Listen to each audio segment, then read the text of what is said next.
So right now we are having these bicycle generators go to this inverter to power this board. We're here teaching the Del Valle Middle School students about electricity in El Paso Electric.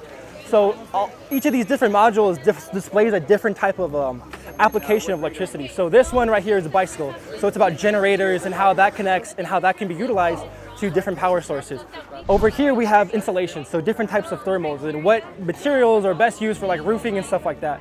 And then inside you have different things with like more applications with electricity. So typically you have and there you have solar panels and how those work with circuits. So it's all about teaching these students different ways that electricity can be used and the best ways it can be used that doesn't affect the environment.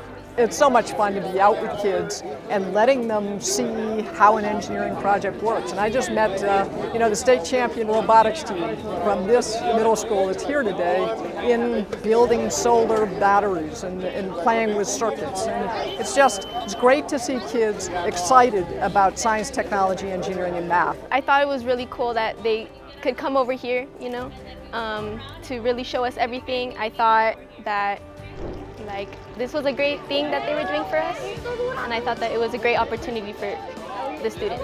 And so it is an honor to be here and celebrate what can only be described as a valuable partnership that will greatly benefit our students. There's nothing like opportunity, access, and experience in the fast-growing field of science, technology, engineering, and mathematics. Definitely here in the Sun City, we want our kids to know about electricity and power and solar power. And so this unit is really neat because it does bring all of those components together for our students to learn more about how to be efficient with their usage.